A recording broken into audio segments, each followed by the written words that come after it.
Good evening प्यारे प्यारे बच्चों। पिछली क्लास में मैंने आपको जो है एरोमेटिक और एंटी एरोमेटिक कंपाउंड पढ़ाया था। आज की क्लास में हम लोग नॉन एरोमेटिक कंपाउंड पढ़ेंगे। सबसे पहली बात है, नॉन एरोमेटिक कंपाउंड की ज्योमेट्री क्या होती है? Non planar. जब जैसे ही शब्द आपने सुन लिया नॉन प्लेनर ज्योमेट्री,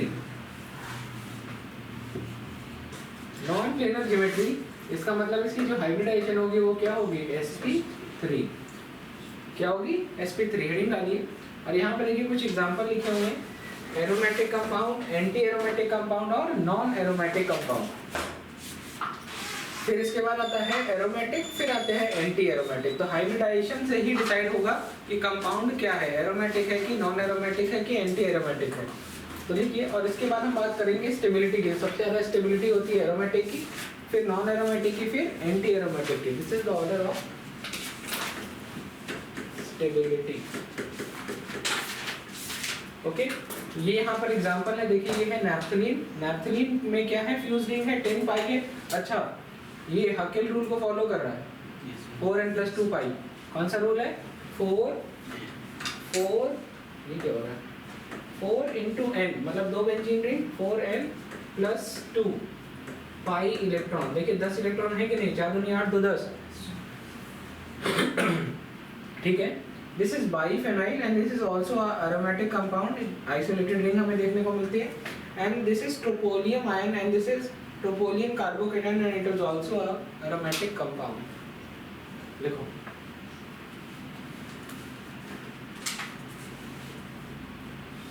ओके। ये इसकी हाइब्रिडेशन क्या होगी? देखो देखो, 2 सिग्मा बॉन्ड और 1 लोन पेयर, तो क्या हो गया? sp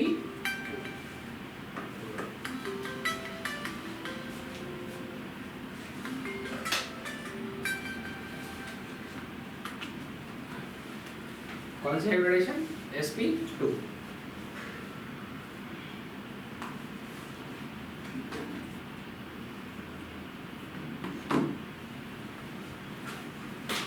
आगे बढ़ जाएं।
चलो आगे बढ़ते हैं।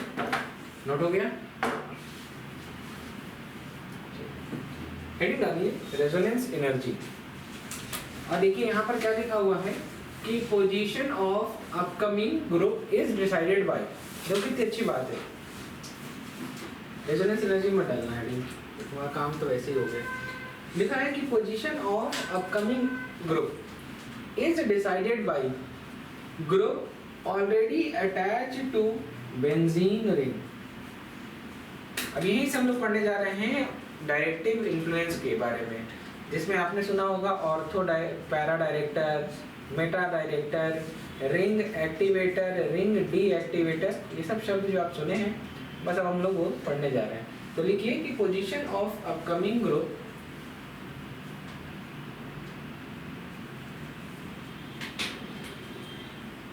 यहाँ से position of upcoming group is decided by group already attach to benzene ring.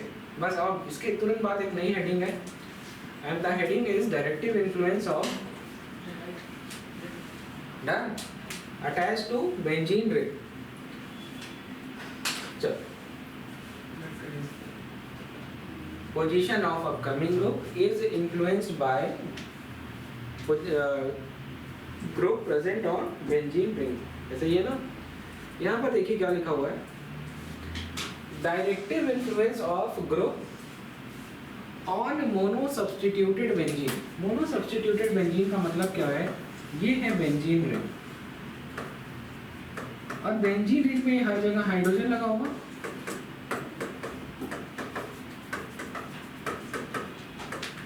अगर ये हाइड्रोजन हट जाए और इसकी जगह कोई एक ग्रुप आके लग जाए तो क्या हो गया, सब्स्टिट्यूशन का मतलब बदलना, शर्ट के बदले शर्ट जो शब्द बोलता हूँ मैं हमेशा, तो हाइड्रोजन के बदले कोई ग्रुप वहाँ पे आके लग गया है। अब ये group will decide, this group will decide कि बेंजीन रिंग पे, दिस ग्रुप विल डिसाइड कि बेंजीन रिंग पे आने वाला कोई भी इलेक्ट्रोफाइल या न्यूक्लियोफाइल कहाँ लगेगा। ठीक है, अगर ये ग्रुप मान लो हेलोजन है तो आने वाला ग्रुप ऑर्थो कोई पैरा पोजीशन पे लगेगा।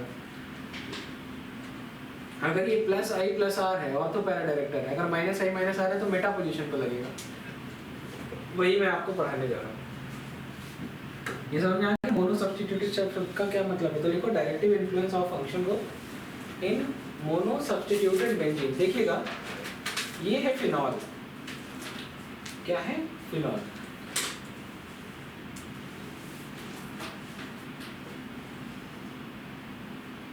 अब मेरी बात को समझिए, मेरी बात को समझिएगा। फिनॉल के बारे में जिसको इंफॉर्मेशन होगी, ये प्लस आर ग्रुप है। कैसे सीखा आपने,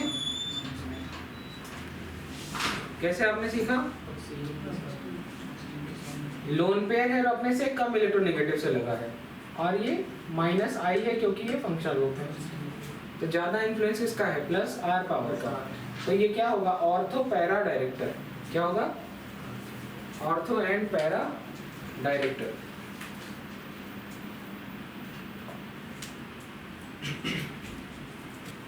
ठीक है, तो ये कौन सा इफेक्ट शो करेगा, प्लस आर इफेक्ट। तो देखो ये इंपॉर्टेंट बात है, ये है मोनो सब्स्टिट्यूटेड बेंजीन और ये इस सब्स्टिट्यूशन के रिस्पांस में पोजीशंस हैं। ये दोनों पोजीशन इज ऑर्थो, मेटा और पैरा पोजीशन। तो जो भी अपकमिंग ग्रुप है, जो भी अपकमिंग ग्रुप है वो किस पोजीशन पे लगेगा इन तीनों में, ये कौन डिसाइड करेगा, ये ग्रुप। और ये प्लस आर ग्रुप है तो क्या होगा, रिंग एक्टिवेटर। तो ऑर्थो पैरा डायरेक्टर कहेंगे इसको, क्या कहेंगे। तो देखो तुमको यहाँ पे देखने को भी मिल रहा है, एक बार इलेक्ट्रॉन की डेंसिटी ऑर्थो पोजीशन पे ज्यादा है और दूसरी बार इलेक्ट्रॉन की डेंसिटी पैरा पोजीशन पे ज्यादा है। दिख रहा है कि नहीं। तो इलेक्ट्रोफाइल इलेक्ट्रॉन तो ही देख के आएगा, इलेक्ट्रोफाइल किसको देख के आएगा, इलेक्ट्रॉन। वहाँ ज्यादा इलेक्ट्रॉन होना चाहिए, यहाँ पे है ना। तो इलेक्ट्रोफाइल आएगा तो कहाँ लगेगा, इलेक्ट्रोफाइल आएगा तो कहाँ लगेगा, या तो इलेक्ट्रोफाइल यहाँ लगना चाहेगा या तो इलेक्ट्रोफाइल यहाँ लगना चाहेगा। ठीक है, चलो देखो लिखा हुआ है ना कि इलेक्ट्रोफाइल कहाँ पे अटैक कर रहा है, ऑर्थो और पैरा पोजीशन पर। समझ नहीं बात। अब इलेक्ट्रोफाइल क्या क्या, ये सब क्या है, NH2OH, ये सब क्या है, तो प्लस आर ग्रुप है। क्या है, प्लस आर। मतलब वो OH की जगह ये लगा होता या इनमें से कुछ भी लगा होता तो सब क्या होते हैं, ऑर्थो पैरा डायरेक्टर। ये है नाइट्रो ग्रुप, माफ कीजिएगा। दिस इज माइनस आई और माइनस आर, क्योंकि फंक्शन ग्रुप है तो माइनस आई और माइनस आर। तो इलेक्ट्रॉन को विड्रॉ करेगा रिंग से, तो ये मेटा डायरेक्टर होते हैं। कौन से डायरेक्टर होते हैं, मेटा। तो इलेक्ट्रोफाइल आकर ये कहाँ लगेगा, मेटा पोजीशन पर। देखो यहाँ पर, देखो यहाँ पर, देखो। ठीक है, ये इनका स्ट्रक्चर बना। और अब आप यहाँ पर देखिए, यहाँ पर जो आपके देखने लायक है, यहाँ पे इलेक्ट्रॉन की डेंसिटी कम है, यहाँ पे इलेक्ट्रॉन की डेंसिटी कम है, और किस जगह पर इलेक्ट्रॉन की डेंसिटी ज़्यादा है? मेटा पोजीशन पर। ऑक्टेट कंप्लीट है ना? तो लिखा है कि transfer of electron is towards atom और सब्स्टिट्यूएंट ग्रुप अटैच। मतलब ये इलेक्ट्रॉन किधर जा रहा है? ये खींच रहा है, इलेक्ट्रॉन विड्रॉइंग ग्रुप है, तो रिंग को डीस्टेबलाइज कर रहा है। क्या कर रहा है? डीस्टेबलाइज कर रहा है। तो जो भी अपकमिंग स्पेसीज है वो कहाँ पर आकर के लगेगी? तो लिखा भी है कि इलेक्ट्रोफाइल जो है वो सिर्फ मेटा पोजीशन पर ही अटैक करेगा। कहाँ पे अटैक करेगा? तो ये बात समझ में आई कि जो भी बेंजीन रिंग है उस पर लगा हुआ फंक्शनल ग्रुप वो डिसाइड करेगा कि इलेक्ट्रोफाइल ऑर्थो या पैरा पे लगेगा या मेटा पे लगेगा। ऑर्थो या पैरा पे लगेगा या अच्छा, इलेक्ट्रोफाइल जब लगेगा तो वहां से किसी को तो हटाएगा, हाइड्रोजन को हटा रहा है, तो रिप्लेसमेंट है। क्या है? तो रिप्लेसमेंट को क्या कहते हैं? सब्स्टिट्यूशन। क्या कहते हैं? तो बेंजीन रिंग अनसैचुरेटेड है, एडिशन रिएक्शन देना चाहिए, लेकिन कौन सी रिएक्शन दे रही है? क्यों? रेजोनेंस की वजह से। किसकी वजह से? जनरली कहीं पे भी अनसैचुरेशन है तो वहाँ पे वो बॉन्ड ब्रेक होता है और दो नई चीज़ आके लगती है, इस तरीके की चीज़ हो गया था एडिशन रिएक्शन। जैसे वेजिटेबल ऑयल से वेजिटेबल घी बना रहे थे, हाइड्रोजनेशन, ठीक, एल्कीन से एल्केन को बनाना, ये सारे ग्रुप हैं जो -I-R ग्रुप हैं। चलो यहाँ से लिखो, मैंने और अच्छे से लिख दिया है, ऑर्थो पैरा डायरेक्टर। और अब देखो क्या है ऑर्थो पैरा डायरेक्टर, ये जो ग्रुप है ऑर्थो पैरा डायरेक्टर में क्या होना चाहिए? +R। कौन सा होना चाहिए? +R। +I भी लिख सकते हो, +R, लेकिन +R का इम्पैक्ट ज़्यादा है, तो क्योंकि रिंग की बात करें तो हम सिर्फ +R और -R तक ही सोचेंगे। तो देखो ये ग्रुप है और यहाँ पे इलेक्ट्रोफाइल आया है तो ऑर्थो पोजीशन में लगा है तो पैरा पोजीशन पे। तो ये देखो फिनॉल वाला स्ट्रक्चर मैंने ऑलरेडी पढ़ा रखा है, तो रेजोनेटिंग स्ट्रक्चर तो मैंने सारे पढ़ा रखे हैं, रेजोनेंस हाइब्रिड आप बना लो। और यहाँ पर जो इलेक्ट्रोफाइल है, ये जो इलेक्ट्रोफाइल है, ये देखो इसके लिए ये पोजीशन और ये पोजीशन अच्छी है, यही बात लिखी हुई है। चाहो तो पूरा बना लो, चाहो तो सिर्फ उसी में इसको ऐड कर लो, रेजोनेंस हाइब्रिड को। ठीक है? ठीक, चल यहाँ तक का बात समझ में आ गया। इसके आगे का पार्ट डिस्कस करने जा रहे हैं। जैसे यहाँ पे देखिए क्या लिखा हुआ है, यहाँ लिखा है एक्टिवेटिंग पावर। कौन सी पावर? Activating power. मतलब रिंग क्या हो रही है? एक्टिवेट। तो रिंग एक्टिवेटर क्या होते हैं, क्या क्या हो सकते हैं? +R +I +H। इतना नॉलेज में रहेगा ना तो कभी गलती नहीं होगा। कहना नहीं चाहिए, +I शब्द गलत है कहने के लिए, लेकिन हमें एग्ज़ाम क्रैक करना है और नियम सिर्फ एक है, अपने को पता होना चाहिए। -I और +R तो जानते हो, तो जैसे NH2 ग्रुप लग गया, -I है +R है, तो वहाँ तुम किसको देखोगे? +R को देखोगे, -I को नहीं देखोगे, इतना तो पता है। तो उसके अलावा हम कहीं और भी बात करें तो देखो क्या है, हैलोजन एक ऐसी चीज़ है जो -I है और +R है। क्या है? -I है और लेकिन -I इफेक्ट का इम्पैक्ट ज़्यादा है +R से, तो ऑर्थो पैरा डायरेक्टर और रिंग डीएक्टिवेटर, वो आगे एक सेक्शन है, मैं पढ़ा रहा हूँ, अभी लिखवाऊंगा। लिखा भी है देखो यहाँ पर कि ड्यू टू +R पावर। देखो मैं अपनी ही बात को आपके सामने गलत बोल रहा हूँ, +I शब्द, लेकिन आप जानते रहिए बस, ठीक है? क्योंकि अक्सर करके एल्काइल ग्रुप आप देखते हैं तो आपके दिमाग में +H बाद में आता है, +I जल्दी आता है, इसलिए मैं केवल लिख रहा हूँ, बाकी मेरा कोई बहुत पर्पज़ नहीं है। तो लिखा है कि ड्यू टू +R पावर या हाइपर कॉन्जुगेशन। हाइपर कॉन्जुगेशन में हम कौन सी बात करेंगे? +H। हाइपर कॉन्जुगेशन दो तरीके का था, एक है +H, एक होता है -H, that is reverse hyper conjugation. +R power and hyper conjugation power, these group increases this group increases electron density at ortho and para position. इसलिए जो इलेक्ट्रोफिलिक सब्स्टिट्यूशन रिएक्शन है उसमें जो इलेक्ट्रोफाइल है वो कहाँ पर आकर लगेगा, ऑर्थो और पैरा पोजीशन पर। कह रही जितने भी प्लस आर ग्रुप हैं और जितने भी एल्काइल ग्रुप हैं सब क्या होते हैं, ortho para director ring activator होते हैं। किसको छोड़ करके, हैलोजन को छोड़ करके। हैलोजन को छोड़ करके जितने भी प्लस एल्काइल ग्रुप और प्लस आर ग्रुप होते हैं सब ऑर्थो पैरा डायरेक्टर होते हैं और रिंग एक्टिवेटर होते हैं, एक्सेप्ट हैलोजन। हैलोजन क्या होते हैं, ऑर्थो पैरा डायरेक्टर तो होते हैं लेकिन रिंग डीएक्टिवेटर। क्या, रिंग डीएक्टिवेटर। रिंग से इलेक्ट्रॉन निकाल लेंगे तो रिंग की पावर कम हो जाएगी ना, रिंग की स्टेबिलिटी कम हो जाएगी ना, और रिंग को देंगे तो स्टेबिलिटी।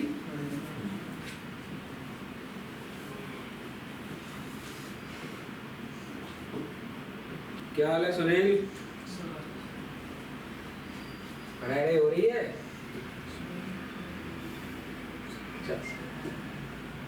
देखो मैंने लिखा भी है, halogens are ortho para director. क्या ये बात बोली थी? और यहाँ पर कौन सा इफेक्ट की वजह से, प्लस आर इफेक्ट से। But deactivator, ring deactivator due to strong minus I power. अब बात आती है एक्टिवेटिंग पावर की। अच्छा ये तो केवल 2-4 एग्जाम्पल हैं। अगर किसी ने प्लस आर ग्रुप देखा है तो वहाँ पर प्लस आर ग्रुप में मैंने कुछ जो है पावर के हिसाब से अरेंज कराया था, किसकी प्लस आर पावर ज़्यादा है, किसकी प्लस आर पावर कम है। इसी तरीके से माइनस आर की पावर किसकी ज़्यादा है, माइनस आर, ठीक है, उसका भी एक ऑर्डर पढ़ाया था, NO2 NR3 प्लस, इस तरीके से। तो जा कर के उसको ज़रूर देखिएगा, उसको याद कर लीजिए, वही आपके काम आएगा। तो देखो यहाँ पर आया है एक्टिवेटिंग पावर का ऑर्डर है। सबसे ज़्यादा है NH2 ग्रुप, उसके बाद एल्कोहल है, फिर OR है, देन एल्काइल ग्रुप है। यहाँ से यहाँ तक जो एक्टिवेटिंग पावर है वो किसकी वजह से है, प्लस आर इफेक्ट की वजह से। अब एल्काइल ग्रुप में प्लस H, क्या देखने को मिलेगा आपको, प्लस H इफेक्ट। देखो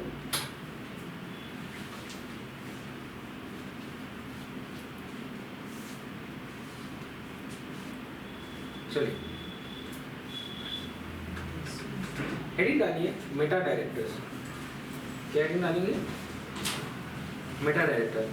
तो देखिए जरा यहाँ पर क्या है कि ये ग्रुप है, जिस भी ग्रुप ही डिसाइड करता है कि कोई भी चीज़ आकर के कहाँ लगेगी।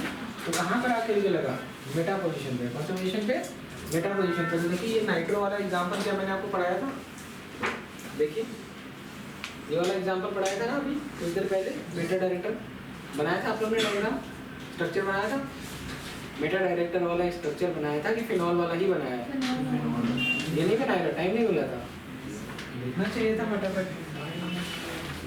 वही है, सेम चीज लिख लीजिए। देखो ये अपकमिंग इलेक्ट्रोफाइल ये कौन कौन से पोजीशन पे आके लग रहा है, मेटा पोजीशंस, ठीक है।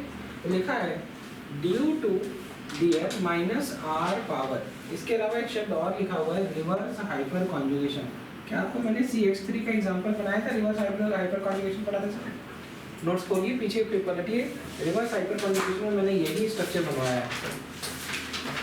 तो रिवर्स हाइपर कॉन्जुगेशन कौन दे रहा है, ये देख लीजिए, ये ग्रुप है। तो लिखा हुआ है this group decreases electron density at ortho para position, hence meta position become comparatively electron rich, hence electrophilic substitution occur at meta position। Example है जितने भी माइनस आर ग्रुप हैं या CH3 नोट कर लीजिए, ठीक है। अब हम इसके आगे का टॉपिक डिस्कस करने जा रहे हैं, तो पढ़ा दिया है।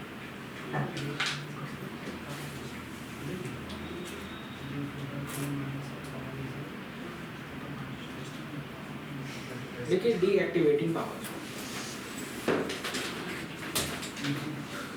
डीएक्टिवेटिंग पावर लिखिए, ये आपको आता है पहले से भी, लेकिन फिर भी लिख लीजिए। हुआ नहीं तो क्या पीछे वाला बना लो, बना लो, लो बनाओ भैया जल्दी। चलो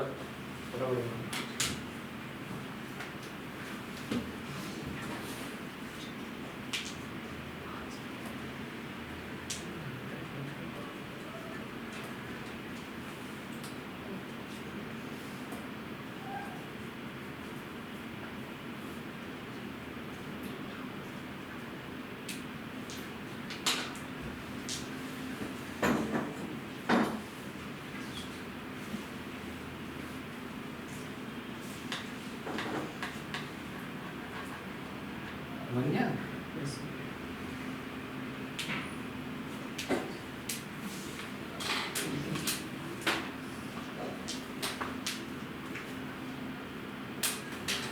लिख लीजिए डीएक्टिवेटिंग पावर, नाइट्रो, फिर साइनाइड है, SO3H है, COH है, एल्डिहाइड ग्रुप है और हैलोजन। नोट कर लीजिए, ठीक है। नेक्स्ट क्लास में हम लोग एरोमेटिक कंपाउंड और ये सारे कंपाउंड्स की मतलब बेंजोइक एसिड है या जो है एनिलीन है, ठीक है, इनकी बेसिक स्ट्रेंथ, एसिडिक स्ट्रेंथ, ये सारी चीज़ें डिस्कस करेंगे अगली क्लास में और Q&A करेंगे। तो चैप्टर बिल्कुल ख़त्म होने पे आ गया है। नेक्स्ट क्लास तो समझिए कि आखिरी क्लास है इस टॉपिक की, कल की। Okay, thank you.